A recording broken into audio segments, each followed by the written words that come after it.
దేవునికి మహిమ కలుగును గాక. హృదయం ఎంతసేపు మనం ఇక్కడే పెట్టాలి. అర్థమవుతుందా? వాక్యం విని మీరు ఊరికనే వెళ్ళారంటే వేస్ట్. అర్థమవుతుందా? చాలామంది కాలేజీలకి వెళ్ళినా, స్కూల్స్కి వెళ్ళినా, సపోజ్ ఇంజనీరింగ్ చదువుతున్న వాళ్ళు సబ్జెక్ట్ నేర్చుకోకపోతే రేపు జాబ్స్ చేయలేరు, సంపాదించలేరు. వాడు చదువు మీద శ్రద్ధ నిలపాలి. వాడు సంపాదిస్తారో లేదో నాకు తెలియదు, కానీ వాక్యం విని గ్రహించి వెళ్ళిన వారు ఖచ్చితంగా ఆశీర్వాదాన్ని పొందారు. హల్లెలూయా. కాబట్టి శ్రద్ధ ఇక్కడ పెట్టాలి. ఏం చెప్తున్నామని ప్రతీది కూడా గ్రహించి వారై ఉండాలి.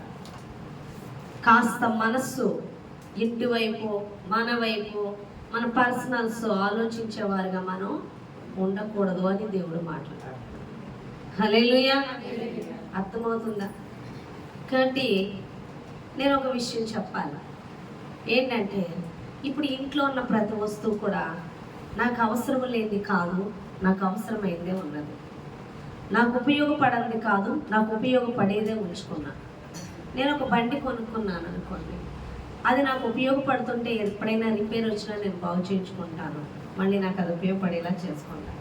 ఒకవేళ నేను ఎంత పెట్టుబడి పెడుతున్నా ఉపయోగం లేదనుకోండి, అది నాకు వేస్ట్. దాన్ని ఇచ్చేస్తా, అంటే అమ్మేయడము, ఏ షెడ్డుకో, మెకానిక్ షెడ్డుకో అమ్మేస్తాను. ఎందుకంటే నాకు ఉపయోగపడట్లేదు. కానీ నాకు ఉపయోగపడితే నేను కొనుక్కుంటాను. అర్థమైందా? అందుకని ఎంతసేపు పెట్టుబడి బండికి పెడుతూ అది నాకు పనిచేయలేదు అనుకోండి, అది వేస్ట్గా. ఈరోజు సంఘానికి వచ్చే వాళ్ళు కూడా దేవునికి ఉపయోగపడేలా ఉండాలి తప్ప ఎంతసేపు పెట్టు, ఇవ్వు, ఆశీర్వాదాలు, అద్భుతాలు చెయ్యి, ఇదే గోల. కానీ నీకు ఆశీర్వాదాలు, అద్భుతాలు చేసేది ఎందుకో తెలుసా?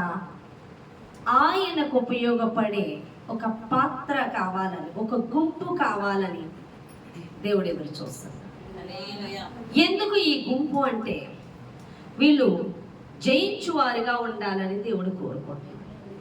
ఏ గుంపును కోరుకుంటున్నాడు దేవుడు అంటే జయించే గుంపు కావాలని దేవుడు కోరుకుంటున్నాడు. హల్లెలూయా. ఎవరు కావాలని కోరుకుంటున్నాడు? ఆయనకు ఉపయోగపడేవాడు. ఆయనకు ఉపయోగపడే గుంపు ఎలా ఉంటుందంట? జయించువారుగా ఉంటారంట. అదే ప్రకటన గ్రంథం 12వ అధ్యాయం 11, 17 వచనాలు చదువుదాం. ప్రకటన గ్రంథం త్వరగా తీసి చదవాలి. ప్రకటన గ్రంథం 2వ అధ్యాయం 11, 17.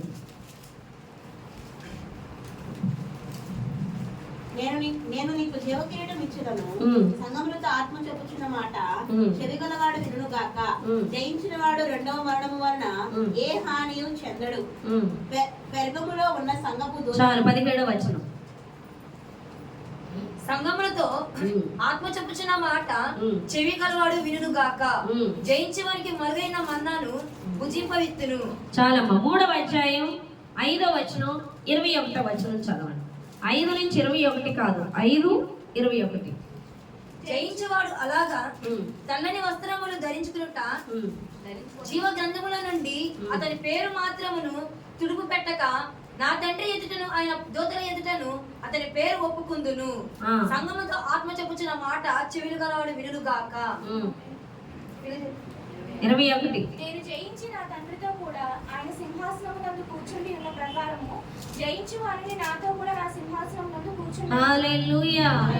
హల్లెలూయా. జయించు వారి పేరు జీవ గ్రంథంలో ఉంటది. జయించు వారికి మర్మములు బయలుపరచబడతాయి. జయించు వారి పేరు తుడిచిపెట్టనివ్వను. అవునా కాదా? ఇంకోటి, జయించు వారు నాతో పాటు సింహాసనం నందు కూర్చున్నారు. జయించువారు అలాగ వాళ్ళకి స్థానం ఇస్తాడట పరలోకమందు. అలా జయించే గుంపు కోసం భూమి మీద చూస్తున్నాడు దేవుడు. హల్లెలూయా. ఎంతసేపు ఆశీర్వాదాలు, కొంత చెత్త ఉంటుందండి. అర్థమవుతుందా? ఇక ఇది చలనం ఉండదు, రావడం, వినడం, పోవడం అంతే. కానీ కొంత గుంపు ఉంటుంది. ఆ గుంపు జయించు వారి వరుసలో ఉంటారు. ఏంటి జయించాలి? దేన్ని జయించాలి అంటే చూద్దాం. ప్రకటన గ్రంథం 12వ అధ్యాయం 9వ వచనం నుంచి చదువుదాం. ప్రకటన గ్రంథం 12వ అధ్యాయం 9వ వచనం నుండి చదువుదాం. కాగా సర్వలోకమును మోసపుచ్చుచు అపవాది అనియు సాతాననియు పేరు గల ఆది సర్పమైన మహాఘట సర్పం పడద్రోయబడెను. అది భూమి మీద పడద్రోయబడెను. దాని దూతలు దానితో కూడా పడద్రోయబడిరి. మరియు ఒక గొప్ప స్వరము పరలోకమందు ఇలాగు చెప్పుట వింటిని, రాత్రింబగళ్ళు మన దేవుని ఎదుట మన సహోదరుల మీద నేరము మోపువాడైన అపవాది పడద్రోయబడి ఉన్నాడు గనుక ఇప్పుడు రక్షణయు శక్తియు రాజ్యములు మన దేవుని వాయును, ఇప్పుడు అధికారము ఆయన క్రీస్తు గాయను. వారు గొర్రెపిల్ల రక్తమును బట్టి తామిచ్చిన సాక్ష్యమును బట్టి వారిని జయించి ఉన్నారు గాని మరణం వరకు తమ ప్రాణములను ప్రేమించిన వారు కాదు. చాలా హల్లెలూయా. ఇప్పుడు అపవాది అనేవాడంట ఏం చేస్తున్నాడంట, నేరం మోపువాడుగా ఉన్నాడంట. ఎవరి మీద? సహోదరుల మీద. ఆయన సహోదరులు అంటే మన మీద సాతాను నేరం మోపువాడిగా ఉన్నాడు. వాడిని దేవుడు పడద్రోసి, అర్థమవుతుందా? యేసుప్రభువు వారు ఆయన శక్తిని అధికారమును రాజ్యమును కలిగి ఉన్నారు. హల్లెలూయా. ఆ అధికారము ఆ విజయము మనము పొందుకోవాలి అంటే ఆ విజయాన్ని బట్టి అపవాదిని మనం ఎదిరించాలంటే మనం ఏం చేయాలో అక్కడ చెప్తున్నాడు. 11వ వచనం, వారు గొర్రెపిల్ల రక్తమును బట్టి తామిచ్చిన సాక్ష్యమును బట్టి వారిని జయించి ఉన్నారు గాని మరణం వరకు తన ప్రాణములను ప్రేమించిన వారు కారు. హల్లెలూయా. పూర్తిగా అపవాదిని దేవుడు ఎప్పుడో జయించి ఉన్నాడు సిలువ మరణము ద్వారా. హల్లెలూయా. సిలువ యందు రక్తము కాచి తన ప్రాణం పెట్టి సిలువ మరణము ద్వారా దాన్ని జయించి సాతాను యొక్క అధికారాన్ని పడగొట్టేశాడు దేవుడు. ఆ అధికారం మనం పొందుకోవాలి. ఆ యొక్క విజయం మనం స్వాధీనపరచుకోవాలి. అది స్వాధీనపరచుకోకుండా కూడా సాతాను ఆయన ఇచ్చిన విజయం, జాగ్రత్తగా వినాలి ఇక్కడ పాయింట్, ఆయన ఇచ్చిన విజయం, ఆయన ఇచ్చిన అధికారం. హల్లెలూయా. ఫోన్ స్విచ్ ఆఫ్ చేశారు. ఎవరిచ్చిన అధికారం? దేవుడిచ్చిన అధికారం, దేవుడిచ్చిన రక్షణ, దేవుడిచ్చిన విడుదల మనం అనుభవించకుండా, పాయింట్స్ చాలా జాగ్రత్తగా వినాలి, మనం అనుభవించకుండా సాతాను మనల్ని ఏం చేస్తుంది? పడగొడుతూ ఉంటుంది. కాబట్టి దాన్ని జయించి మనం ఆ దేవుని అధికారాన్ని, దేవుని శక్తిని పొందుకొని వీడిని పడగొట్టాలంటే మనం ఎలా ఉండాలంట? దేన్ని పట్టుకొని ఉండాలంట? యేసు రక్తం, గొర్రెపిల్ల రక్తము ద్వారా. ఇంకోటి గొర్రెపిల్ల అమ్మ 12ంటికి కాదమ్మా, ప్రేయరు 10:30 ఆరాధనకు ఉండాలి, ప్రేయర్కు ఉండాలి, అన్నిటికి ఉండాలి. ఇలా వస్తే వేస్ట్. మధ్యలో మొదటి నుంచి వినాలి వాక్యం. హల్లెలూయా. మీకు అర్థమవుతుందా? స్తోత్రం. గొర్రెపిల్ల రక్తమును బట్టి తామిచ్చిన సాక్ష్యమును బట్టి మరణం వరకు వారు తమ ప్రాణములను ప్రేమించువారు కారు. ఈ విధముగా ఉన్నవారు శాతాన్ని జయిస్తారు. హల్లెలూయా. హల్లెలూయా. శాతాన్ని ఏం చేస్తుంది? ఇప్పుడు అందరినీ రోగముల ద్వారా, సమస్యల ద్వారా చర్చకొస్తారా, బాప్తిసం తీసుకుంటారా, ప్రార్థన చేస్తారా, వాక్యం చదువుతారా, కానీ ఏ మాత్రం కూడా విజయం లేని వారిగా ఉంటారు, ప్రార్థన రాని వారిగా ఉంటారు, వాక్య గ్రహింపు లేని వారిగా ఉంటారు. కారణం ఏంటో తెలుసా? వారు ఇంకా అపవాది మాటలు వింటూ ఉన్నారు. అపవాది చెప్తుంది ఏమని? ప్రార్థన చేస్తూ ఏదైనా సమస్య వచ్చిందనుకో, ప్రార్థన చేస్తుంటే శాతాన్ని మాట్లాడుతూ ఉంటుంది ఏమని? ఓ ప్రార్థన చేసేస్తున్నావు, అంత పరిశుద్ధరాలు ఏంటి, నీ ప్రార్థన వెళ్ళిపోద్ది అనుకుంటున్నా ఏంటి, నీ ప్రార్థన ఏం పని చేయదు. హల్లెలూయా. నీ విశ్వాసం చాలదు, నీ ప్రార్థన చాలదు, అక్కడ జరగదు. అది నువ్వు ప్రార్థన చేసేసినంతట్లో జరిగిపోయేంత పరిశుద్ధత నీ దగ్గర లేదు, అంత వాక్య గ్రహింపు నీకు లేదు. నువ్వు ఆ పాపం చేయలేదా, నువ్వు ఈ పాపం చేయలేదా, యేసుప్రభువు అయితే జరిగాయి, వాళ్ళంటే జరిగాయి, నీ అలా జరుగుతాయి అని నిందలు మోపుతూ ఉంటాడు శాతాను. ఏమైపోతాం అంటే బలహీనులమైపోతాం.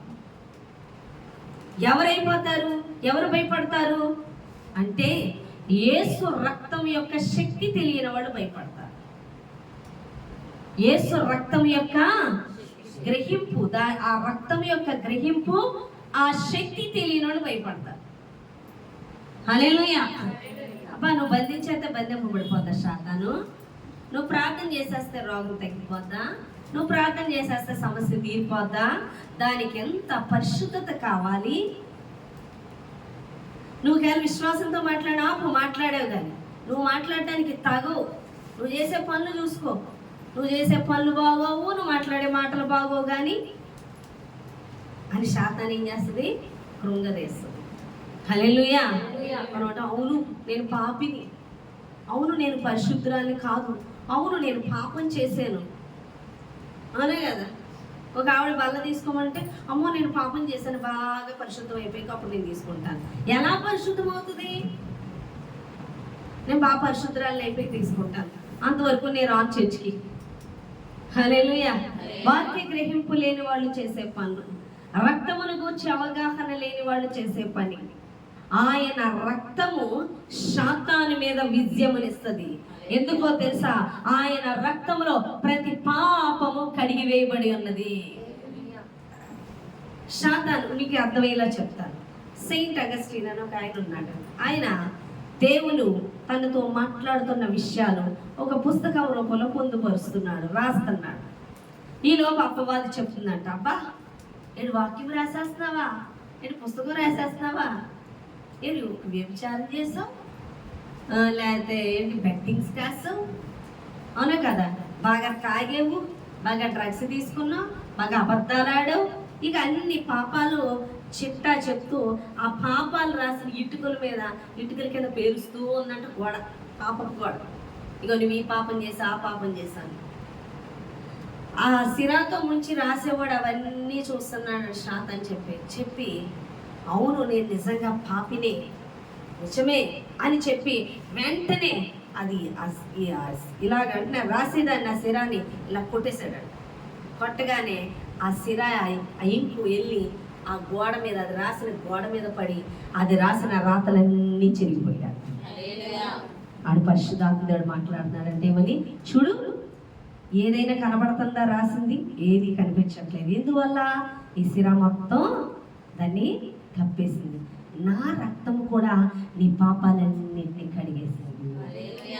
మన పాపాలు గుర్తు చేస్తూ ఉంటే మనం కడిగేడు దేవుడు, నేను పరిశుద్ధపరచబడ్డాను అన్నది మర్చిపోయి దాని మాటలు వింటూ ఉన్నప్పుడు అది మెల్లగా చొరబడి నిన్ను శక్తిహీనరాలుగా చేసి నిన్ను దెబ్బపడుతుంది.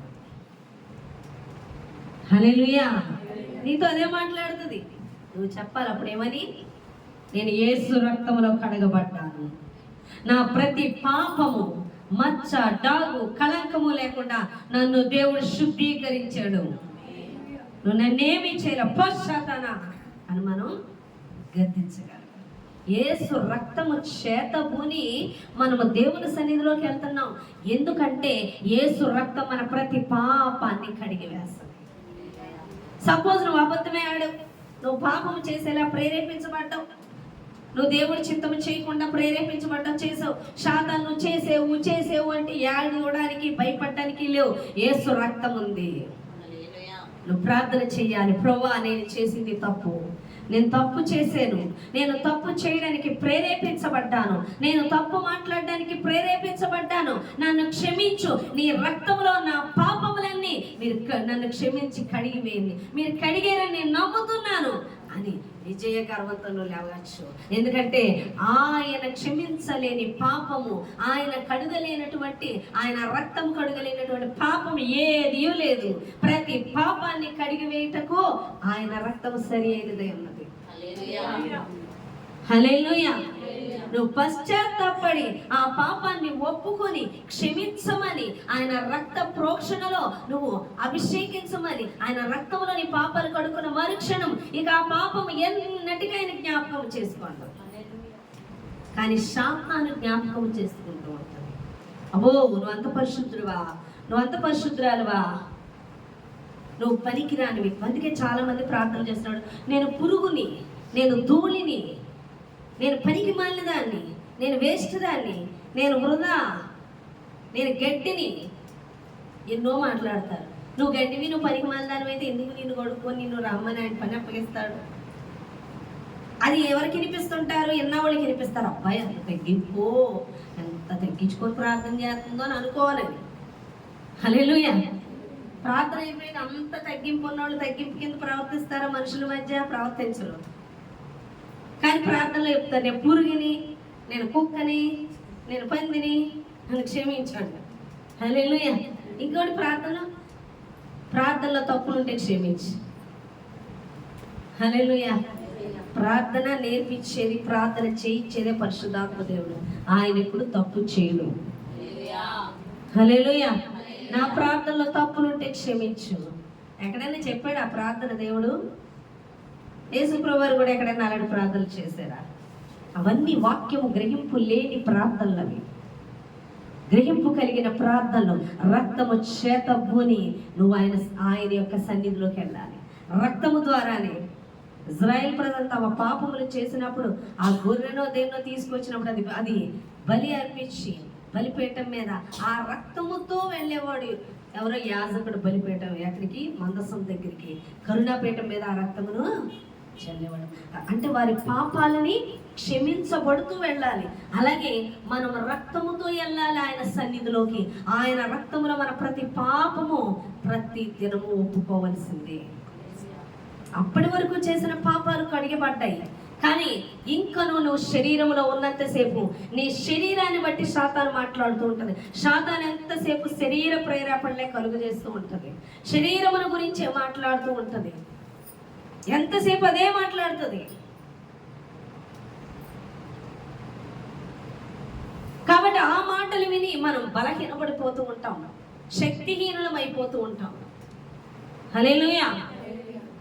గతంలో చేసిన పాపాలు, నీ దేవుని యొద్దకి రానప్పుడు చేసిన పాపాలు, దేవుని దగ్గరికి వచ్చిన తర్వాత కూడా ప్రతి దానికి కూడా నేను భయపడుతూ, నేను కృంగదీస్తూ, నువ్వు పనికిరాని దానివని, నువ్వు వ్యర్థురాలువని, నువ్వు దీనికి తగవని,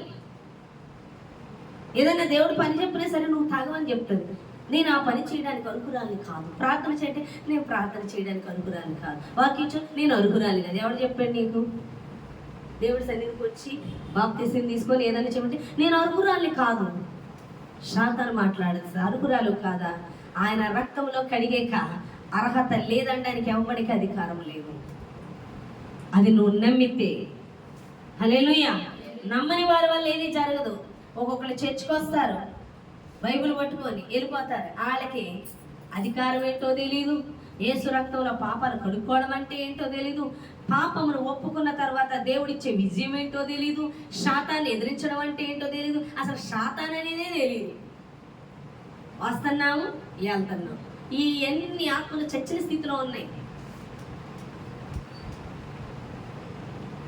వేస్ట్. మా చిన్నప్పుడు స్కూల్లో చాలా పోటీగా ఉండేవాళ్ళు. టీచర్ దృష్టిలో పడాలి, ఫస్ట్ బెంచ్లో ఉండాలి, ప్రతిదానికి టీచర్ మమ్మల్ని గుర్తించాలి, ఇంప్రెషన్. మధ్య బెంచ్ వాళ్ళు కూడా పోరాడుతుంటారు. లాస్ట్ బెంచ్ వాళ్ళు ఎవరితో సంబంధం లేదు.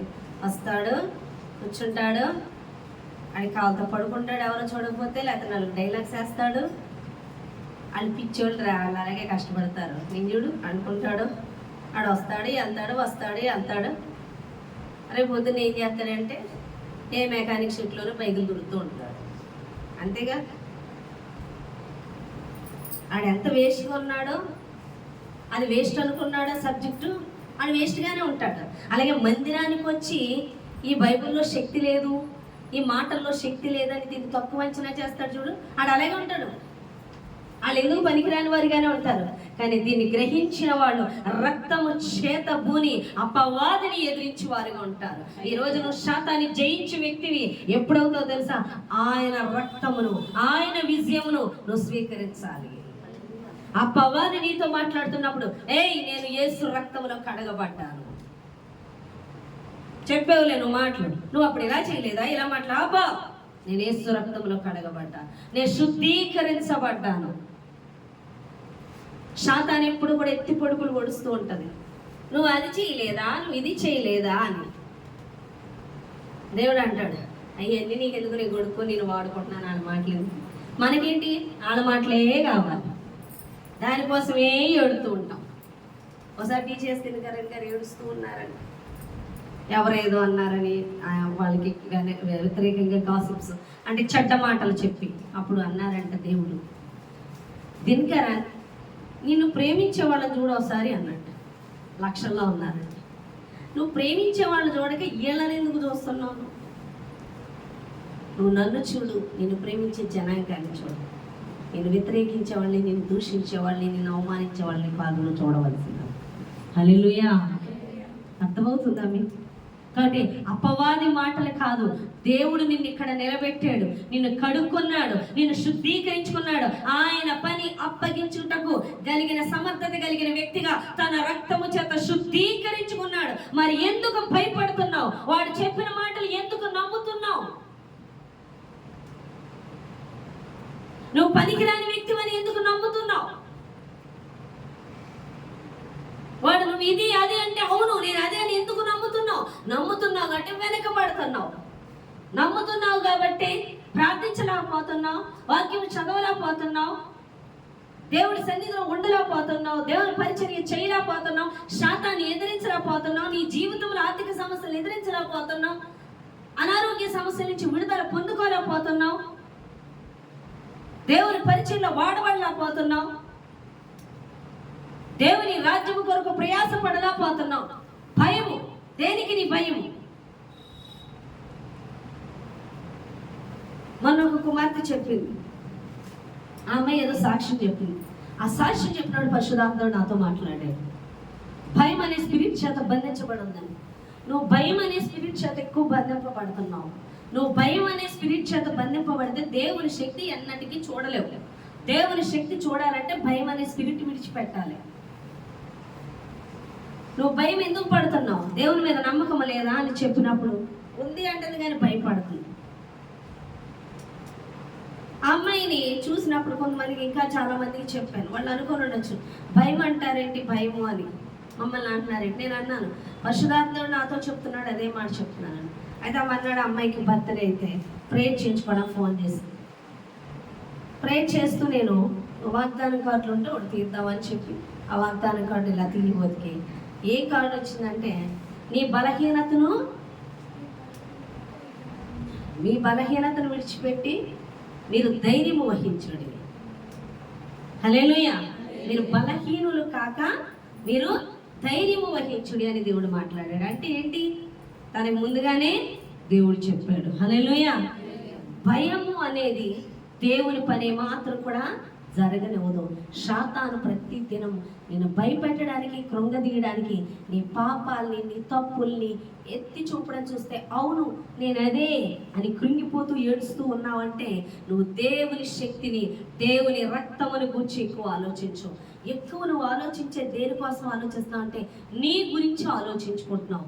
నీ గురించి ఎక్కువ ఆలోచించే వ్యక్తిగా ఉన్నావు కాబట్టి నువ్వు భయపడిపోతున్నావు. నువ్వు శాతాన్ని చెప్పే మాటలు వింటున్నావు, విజయాన్ని పొందుకుంటలేదు. నువ్వు నీ గురించి కాక దేవుని గురించి ఆలోచించే వ్యక్తివైతే దేవుడు ఎంత గొప్పవాడో, ఆయన ఎంత గొప్ప దేవుడో, ఆయన ఎంత విజయశీలుడో, ఆయన రక్తము, ఆయన శిలువ మరణము, ఆయన యొక్క పునరుత్థానము ఎంత శక్తివంతమైందో నువ్వు ఆలోచించే వ్యక్తిగా ఉన్నట్లయితే, నీ గురించి ఆలోచించిన వ్యక్తిగా ఉన్నట్లయితే నువ్వు ఆయన రక్తము చేతబోని అపవాదిని జయించే వ్యక్తిగా ఉంటావు. కానీ నువ్వు ప్రతిదినం ఆలోచించేది నీ కోసం. నువ్వు దేవుని కోసం కాదు ఆలోచించేది, నీ కోసం. నేను ఇలాంటి దాన్ని, నేను అలాంటి దాన్ని, నా పరిస్థితి ఇది, నాది ఇది అని నీ గురించి ఎక్కువ ఆలోచించడం వల్ల, దేవుని కోసం ఆలోచించకపోవడం వల్ల, నీ గురించి ఆలోచిస్తున్నప్పుడు శాతాన్ని ఇంకో 4 జోడిస్తుంది. నువ్వెంత పనికిరాని వ్యక్తివని.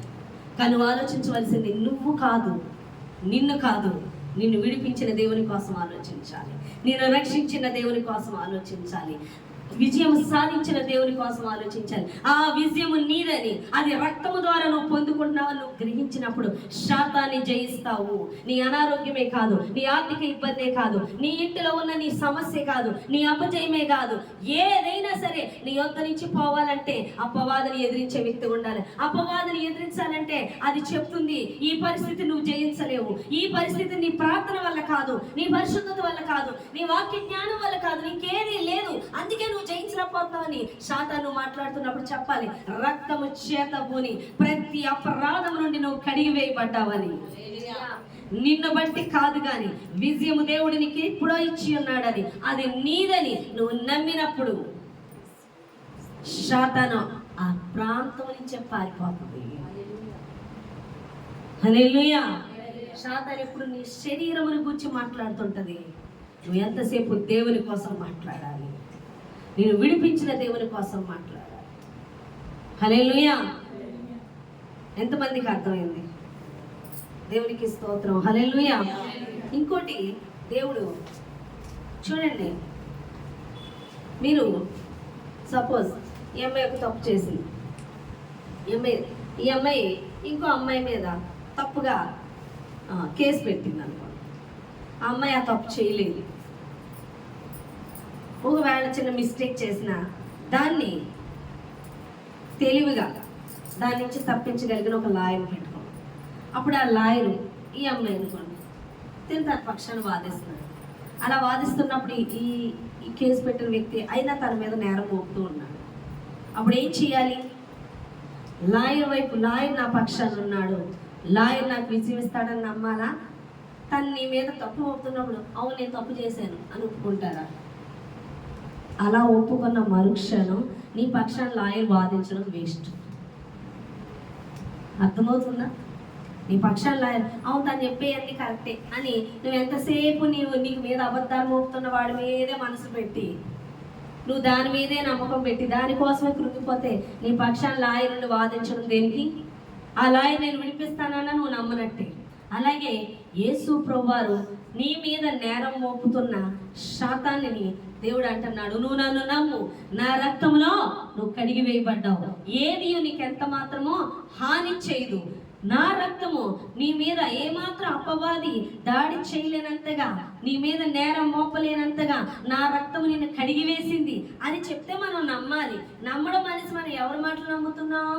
అపవాది మాటలు నమ్ముతున్నాం. వాడి మాటలు నమ్మడం వల్లే వాడి దాడి మన మీద ఉంటుంది. వాడు ఏం చేయడానికి వస్తున్నాడు అంటే చంపడానికి, నాశనం చేయడానికి, మన వేలుతో మనకన్నే పొడుచుకోవడానికి వాడు వస్తున్నాడు. హల్లెలూయా. కాబట్టి నువ్వు నమ్మవలసింది యేసు రక్తాన్ని, నువ్వు నమ్మవలసింది యేసు రక్తం ద్వారా నీకు ఇచ్చిన విజయాన్ని, నువ్వు నమ్మవలసింది యేసు రక్తం ద్వారా నీకు ఇచ్చిన పరిశుద్ధతను నమ్మాలి. కానీ నీ గురించి ఆలోచన ఎక్కువ, నీ గురించి ఆలోచించకూడదు. దేవుని శక్తిని, దేవుని మహిమను, ఆయన గొప్పతనమును గురించి ఆలోచించాలి. హల్లెలూయా. ఇంకోటి, వారి యొక్క సాక్ష్యమును బట్టి అని దేవుడు మాట్లాడుతున్నాడు. ఏంటంట? తాము ఇచ్చిన సాక్ష్యమును బట్టి వారిని జయించున్నారు. శాతాన్ని జయించాలంటే యేసు రక్తం ఒకటి, ఇంకోటి తాము ఇచ్చిన సాక్ష్యమును బట్టి. మనం ఇచ్చే సాక్ష్యం అంట ఏ సాక్ష్యం?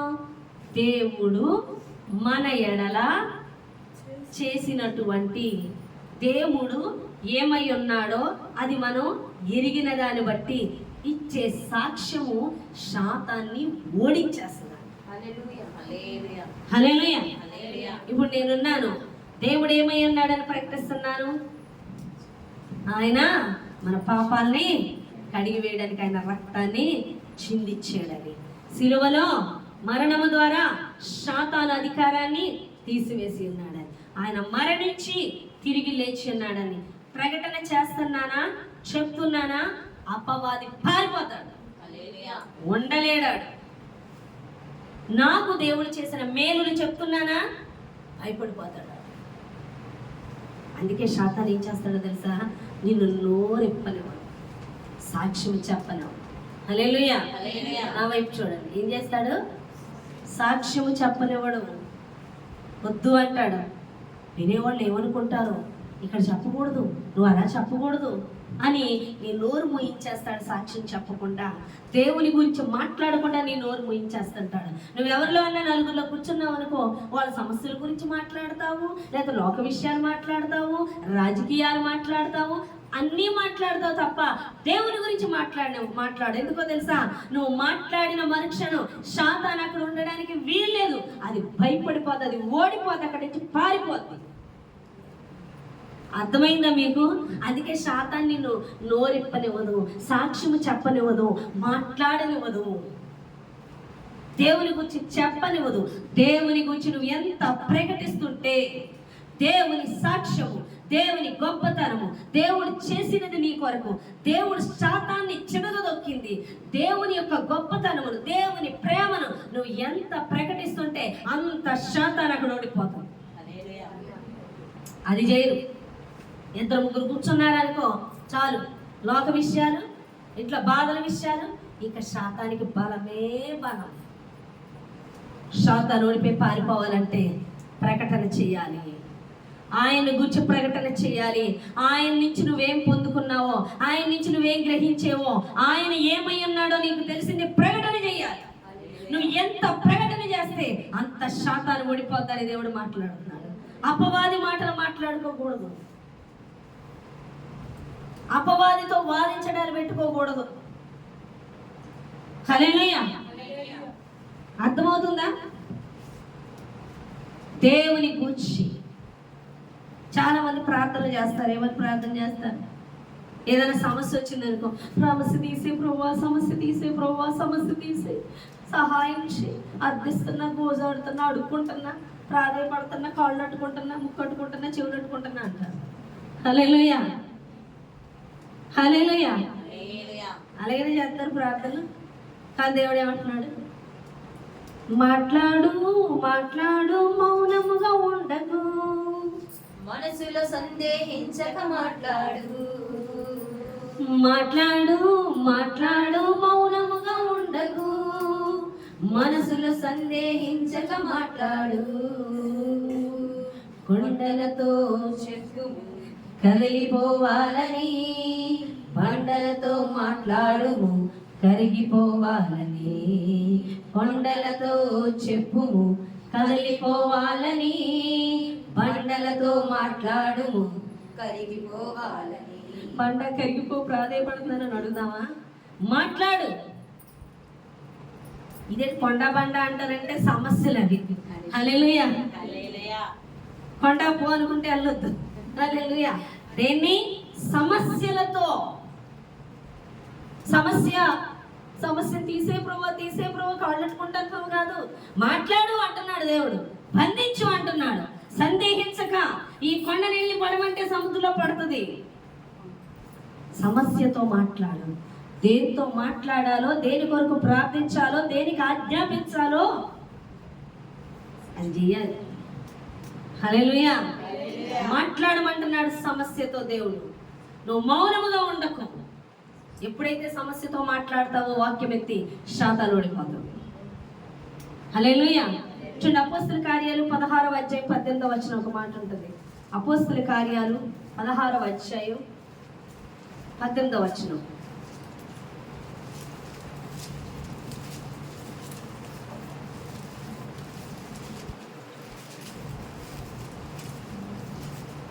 ఇలాగూ అనేక దినములు చేయుచుండెను గనుక పౌలు వ్యాధిలో పడి దాని వైపు తిరిగి, నీవు ఈమెను వదిలిపోమని యేసుక్రీస్తు నామమున ఆజ్ఞాపించుచున్నానని ఆ దయ్యంతో చెప్పాను. హల్లెలూయా. దెయ్యం ఒక అమ్మాయిని బట్టి పౌలు ఎక్కడికి వెళ్తుంటే అక్కడికి వచ్చి డిస్టర్బ్ చేస్తుంది. చిరాకు వచ్చింది పౌలుకి. ఏమన్నాడు? ప్రభువా, మోకాళ్ళేసి ఈ దెయ్యాన్ని తీసే ప్రభువా, ఈమెను తోసే ప్రభువా, ఈమెను ఇక్కడికి తీసే ప్రభువా, నాకు కూడా రాకుండా చెయ్యి ప్రభువా అన్నాడా? చిరాకు వచ్చి చూశాడు. ఏమన్నాడు? నీవు ఈమెను వదిలిపోమ్మని యేసుక్రీస్తు నామమున ఆజ్ఞాపిస్తున్నాను. హల్లెలూయా. ఆజ్ఞాపించాడు అక్కడ. అవునా కదా? సాతాను ఓడిపోయింది, పారిపోయింది. హల్లెలూయా. దేవుడు అదే మాట్లాడుతున్నాడు. నువ్వేం చేయాలి? నీ సాక్ష్యము, వారి సాక్ష్యము ద్వారా జయించున్నారు సాతాన్ని. అపవాది గాని సాతాను అది పౌలు ఏం చేశాడు? బంధించాడు. హల్లెలూయా. నీ సాక్ష్యము, నువ్వు అనుభవించిన వాక్యపు శక్తి, నీతో దేవుడు మాట్లాడింది, నువ్వు దేవునితో నడుస్తున్నది, నీ అనుభవాలు ప్రకటించాలి. ఈ బైబిల్ అంతా ఎవరి అనుభవాలు? పౌలు అనుభవాలు చెప్పట్లేదా? పౌలు సాక్ష్యాలు చెప్పట్లేదా? పౌలు దేవుడితో అనుబంధం చెప్పట్లేదా? ఎంత చెప్పితే అంత శాతాన్ని ఓడిపోతుంది.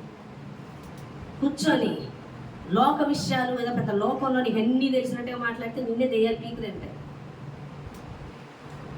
సన్నిధిలోకి వెళ్ళనవో దేవుడు మాట్లాడినవో దేవుడు మాట్లాడినవో నోరులు మూసేసుకుంటారు. పనికి వాళ్ళ విషయాలు మాట్లాడాలంటే తెగ మాట్లాడుకుంటారు. అవి కాదు, నువ్వు మాట్లాడవలసింది దేవుని వాక్కు.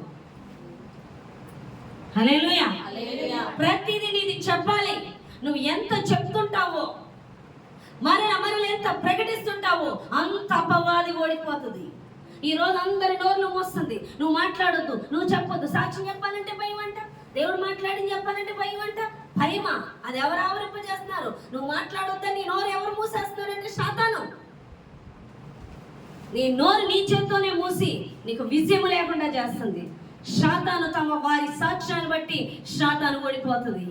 నీ జీవితంలో సాతాను ఓడిపోవాలి. నీ జీవితంలో సాతాను యొక్క ఓటమి చూసి నీకు విజయం రావాలి అంటే నువ్వు ప్రకటించాలి, మాట్లాడాలి, నీ అనుభవాలు చెప్పాలి, నువ్వు విన్నది చెప్పాలి, నువ్వు చూసింది చెప్పాలి. మేము విన్న వాటిని, కన్న వాటిని, చూసిన వాటిని చెప్పకుండా ఉండలేకపోతున్నాం అంటున్నారు. వస్తుంది. వాళ్ళు ఎంత చెప్తున్నారు, ఎంత ప్రకటిస్తూ తిరుగుతున్నారో అంత విజయాన్ని, అంత శాతాన్ని పడిపోవడాన్ని, అన్ని అద్భుతాలని, అన్ని స్వస్థతలను చూస్తున్నారు. హల్లెలూయా. నీకు అర్థమవుతుందా? అవన్నీ చూడాలంటే నీకేం కావాలి? సాక్ష్యం, ప్రకటన, దేవుని యొక్క ప్రకటన, దేవుడి అనుభవాలు నువ్వు చెప్పాలి అని దేవుడు మాట్లాడుతున్నాడు. హల్లెలూయా. ఇక మూడోది దేవుడు చెప్తున్న మాట ఏంటో తెలుసా? వారు మరణము వరకు తమ ప్రాణములను ప్రేమించిన వారు కారు. హల్లెలూయా. మరణం వరకు కూడా తమ ప్రాణములను ప్రేమించిన వారు కాదంట. హల్లెలూయా. అంటే ఏంటి అర్థం?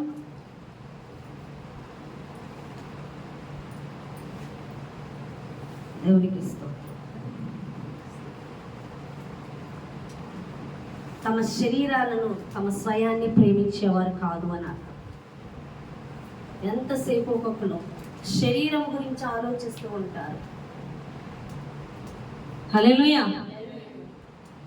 శరీరమును బట్టి ఆలోచనలు చేస్తూ ఉంటారు. ప్లానింగ్ చేసేస్తూ ఉంటారు.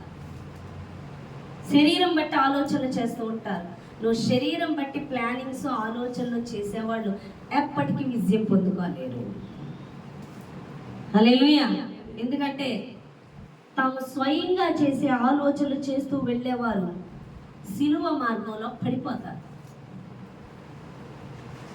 శరీరాన్ని జయించిన వారే సిలువ మార్గంలో వెళతారు. ఒక ఎగ్జాంపుల్ ఉంది. యేసుప్రభువు వారు ఉన్నారు. యేసుప్రభువు వారు తన చిత్తము నెరవేర్చుకోవడానికి రాలేదు. తన శరీరం వంతు తను ఆలోచించుకొని చేయడానికి రాలా. దేవుడు చెప్పింది చేయడానికి వచ్చారు. అందుకే ఆయన సిలువ మరణమును జయించారు. సిలువ మరణం ఆయన్ని ఆపలేకపోయింది. ఎందుకంటే ఆయన శరీరమును చెప్పింది నెరవేర్చలేదు, శరీరపరమైన నెరవేర్చుకోవడానికి రాలేదు. తండ్రి చెప్పింది, ఆత్మ చెప్పుతున్నది నెరవేర్చడానికి వచ్చారు. అందుకే సిలువ మార్గము గుండా వెళ్ళి సిలువ మరణాన్ని జయించి లేచి. ఈరోజు శరీర సంబంధమైన ఆలోచన నీది ఓనైతే, నీ శరీరపరమైనది వెళ్తూ ఉంటే సిలువ మార్గంలో నువ్వు వెళ్ళలేవు, జయించలేవు. రేపు తిరిగి లేపబడవు కూడా. లేపబడాలి నువ్వంటే శరీరములో చచ్చిపోవాలి. ఆత్మ యందు నువ్వు నడుచుకోవాలి. ఆ ఆత్మ యందు నడుచుకునే వాళ్ళు సిలువ మార్గంలో ఈజీగా నడుచుకుని వెళ్తారు. వారు లేపబడతారు, వారు జయిస్తారు. శరీరం అందు ఉన్న వాళ్ళు ఎప్పటికీ జయించాలి. ఈ శరీరంలో ఉన్న వాళ్ళకి తెలివితేటలు ఎక్కువ. ఈ శరీరంలో ఉన్న వాళ్ళకి వాక్చాతుర్యం ఎక్కువ. వీళ్ళు ఎంతసేపు వాళ్ళను చూపించుకోవడానికి చూస్తారు. శరీరం ముందు వాళ్ళు అతిశయిస్తూ ఉంటారు, వాళ్ళని చూపించుకోవడానికి చూస్తూ ఉంటారు. వీళ్ళు ఏమాత్రం దుష్టుని జయించలేరు, దుష్టుని దగ్గర ఓడిపోతూ ఉంటారు. నువ్వెంత సువార్త చెప్పు, నువ్వు శరీరంలో ఉన్నప్పుడు ఆ సువార్త అక్కడ పని చేయదు. నువ్వు చెప్పే సువార్త కూడా నిన్ను కనపరుచుకోవడం చెప్పు. చాలా మంది అలాగే చెప్తారు సువార్త, తెలుసా, అబ్బా ఎంత బాగా చెప్పాడో అని అనిపించుకోవాలి, అబ్బా ఎంత బాగా పాడిందో అని అనిపించుకోవాలి, అబ్బో ఈమె మీద ఆత్మ బాగా ఉంది, ఈమె పాటలు బాగా పాడుతుంది, ఈమె వాక్యం బాగా చెప్తుంది, ఈమె చాలా పరిశుద్ధంగా ఉంటుంది, ఈమెకి చాలా విషయాలు తెలుసు. ఇదంతా శరీరమే. నేను చెప్పాను సువార్త, నేనే నడిపించాను, నేనే తీసుకొచ్చాను, ఈడు ఆడే. హల్లెలూయా. నేనే పాడేది, నేనే నడిపిస్తాను, నేనే సిద్ధపరిచాను. మన గురించి ఏమనుకుంటున్నారు? వీళ్ళు కనపడాలని తాపత్రయం. ఇది శరీరమే, ఇది శరీరానుసారమైన మనసు. వీళ్ళు శరీరంలో బ్రతికే ఉన్నారు, చనిపోవాలి శరీరంలో. అంటే శరీరం మాట వినకూడదు, శరీరమును గూర్చి కాదు, ఆత్మను గూర్చి దేవుని చెప్పిన దాని గురించి నువ్వు ప్రయాసపడాలి. వీళ్ళు మరణము వరకు తమ ప్రాణములను ప్రేమించిన వారుగా, తమ గురించి ఆలోచించుకునే వాళ్ళుగా, తమ గురించి కాదు అసలు జయించు వరకు ఉంటే ఎలా ఉంటుందండి? ఇంకా వాళ్ళ కోసం ఆలోచించరు, వాళ్ళ కోసం దేవుడు ఆలోచిస్తాడన్న విశ్వాసం వాళ్ళకు ఉంటుంది. ఇక వాళ్ళు చేయవలసింది దేవుడు చెప్పింది. శరీరంలో ఉన్న వాళ్ళు ఎంతసేపు మనుషులు సంతోషపెట్టడానికి, ఆళ్ళు కనపడాలని, ఆళ్ళు చెప్పుకోవాలని, నేనే సహాయం చేశాను, నేనే మాట్లాడేశాను, నేనే ఇచ్చేసాను, నేనే చూసేసాను, నేనే వాళ్ళకి సువార్త ప్రకటించేశాను, నేనే నడిపించేశాను, నాకు బాగా గ్రహింపు ఉంది, నాకు బాగా అభిషేకం ఉంది, నా మీదకి ఆత్మ దిగిపోతుంది, నేను పరిశుద్ధాత్మతో బాగా మాట్లాడేస్తాను, నేను బాగా ప్రార్థన చేసేస్తాను, నాకు అన్నీ తెలుసు, నాకు అన్నీ చెప్పేస్తాడు దేవుడు, నాకు అన్నీ చేసేస్తాడు దేవుడు. ఇదన్నీ శరీరమే. హల్లెలూయా. ఇది ఆత్మ కాదు, ఇది శరీరం అని దేవుడు మాట్లాడుతున్నాడు. వీళ్ళు శరీరంలో బ్రతుకుంటారు. వీళ్ళు వల్ల కూడా అపవాది ఓడిపోడు, వాడే అలా బంధించారు శరీరంలో. కాబట్టి మరణం వరకు శరీరాన్ని ప్రేమించువారుగా ఉండకూడదు, దేవుణ్ణే మహిమపరచాలి. హల్లెలూయా. జయించువారు మాత్రమే, అపవాది వారి ముందు నిలబడదు. జయించువారు మాత్రమే దేవుని చిత్తమును నెరవేరుస్తారు. అటువంటి గుంపు కోసం దేవుడు చూస్తున్నారు. అటువంటి వారు అపవాదిని యేసు రక్తము చేతబోని దేవుని సాక్ష్యము, దేవుడిలో వారు పొందుకున్నది చెప్పడం ద్వారా మరణం వరకు కూడా ఈ ప్రాణమును ప్రేమించువారుగా ఉండకుండా దేవుని యొక్క పని చేయువారుగా జయించేవారుగా ఉంటారని దేవుడు మాట్లాడుతున్నాడు. ఎంతమందికి అర్థమైంది? హల్లెలూయా. రోజు యేసు రక్తం చెప్పం, యేసు రక్తంలో ఒకసారి చెప్పేసే కడగబడిపోయిందా?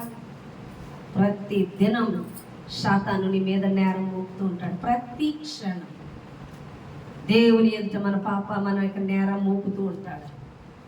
యేసు రక్తము చేతబొనిదని ఎదిరించాలి. యేసు రక్తం ద్వారా నువ్వు ఎంత శుద్ధీకరించబడి ఉన్నావు, ఆయన మీద నీకున్న ప్రణాళిక అంటే నువ్వు చెప్పాలి.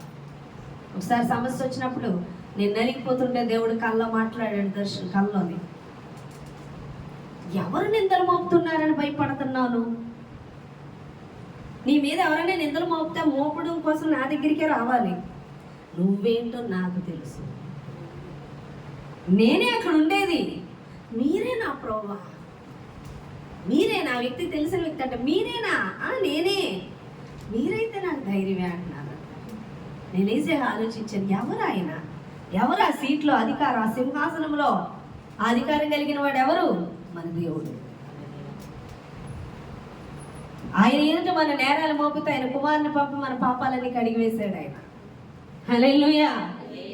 మన పక్షాన ఆయన వాద్యం ఆడతాడు, మన పక్షాన ఆయన వాదించడానికి వల్ల ఆయన పంపించాడు దేవుడు మనకి. హల్లెలూయా. కాబట్టి సాతాను మాటలు నమ్ముతున్నావా? ఓడిపోతావు. యేసు రక్తం ద్వారా ఎదిరించావా? సాతాను ఓడిపోద్ది. ఆయన సాక్ష్యము, ఆయనలో నువ్వు పొందుకున్నది నువ్వు అనుభవించే సమస్యతో మాట్లాడమని దేవుడు మాట్లాడుతున్నాడు. అర్థమవుతుందా? హల్లెలూయా. సమస్యతో మాట్లాడు, అంతేగాని సమస్యను చూసి కృంగిపోకు. కొన్ని ప్రార్థన ద్వారా కాదు, ఆజ్ఞాపించడం ద్వారా, అధికారంగా ప్రకటన చేయడం ద్వారా విడుదల వస్తుంది. మూడవది, నువ్వు శరీరంలో ఉండక నువ్వు శరీరంలో మరణించాలి. హల్లెలూయా. అప్పుడే అపవాదులను ఎదిరిస్తావు. అపవాదిని ముందు నిలబడి ఎవరైతే శరీరంలో బ్రతుకున్నారో వాళ్ళే మాత్రం అపవాదిని జయించలేరు. నేను నేను నేను మనం కేవలం చూపించవలసింది ఆయన, మనం ఆలోచించవలసింది ఆయన గురించి. ఆయన మనకి ఇచ్చిన విజయం గురించి ఆలోచించుకోవాలి తప్ప మనం పొందుకునే దానికోసం కాదు. నేను అనేది చచ్చిపోవాలి. నా ప్రార్థన, నా వాక్యం ఏం చేశాను. నువ్వు శరీరంలో బతుకుంటే శాతాన్ని మాత్రం ఎదిరించలేవు. వాడు నీ శరీరాన్ని బంధిస్తూనే ఉంటాడు.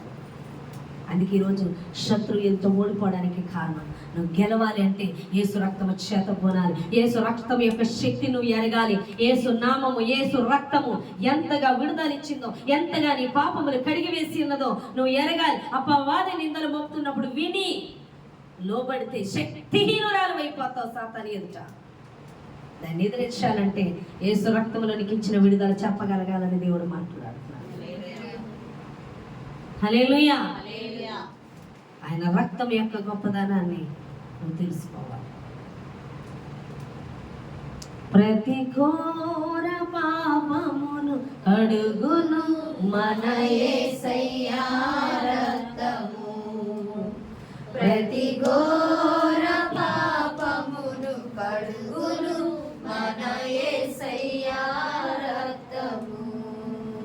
మన సాక్షిని శుద్ధి చేయును మన యేసయ్యా రక్తము. మన శిక్షను తొలగించెను, సంహారమునే తప్పించెను. మన శిక్షను తొలగించెను, సంహారమునే తప్పించెను. యేసు రక్తము రక్తము రక్తము, యేసు రక్తము రక్తము రక్తము. అమూల్యమైన రక్తము, నిష్కలంకమైన రక్తము. అమూల్యమైన రక్తము, నిష్కలంకమైన. ఆయన రక్తం మనల్ని కడిగేసింది. ఆయన రక్తము మన మనస్సాక్షిని గుచ్చుతుంటే అది మనల్ని విడిపించింది. నువ్వు పాపివని ఆయన రక్తము మనల్ని పరలోక రాజ్యానికి అర్హత కలిగించింది. ఆ రక్తం యొక్క శక్తిని నువ్వు గ్రహించాలి. నేనెందుకని నీ సొత్తుగా మారితిని, యేసయ్యా నీ రక్తము చే కడుగబడినందున. ఆయన సొత్తుకి ఎప్పుడు మారాం? ఆయన రక్తము చేత కడగబడినప్పుడు ఆయన సొత్తు అయిపోయాం. ఆయన సొత్తును ముట్టాలంటే ఆయన కనుగుట్టుని ముట్టినట్టే. నువ్వు ఆయన సొత్తు అయినప్పుడు నేను ముట్టాలంటే ముందు ఆయన కనుగుట్టును ముట్టాలి.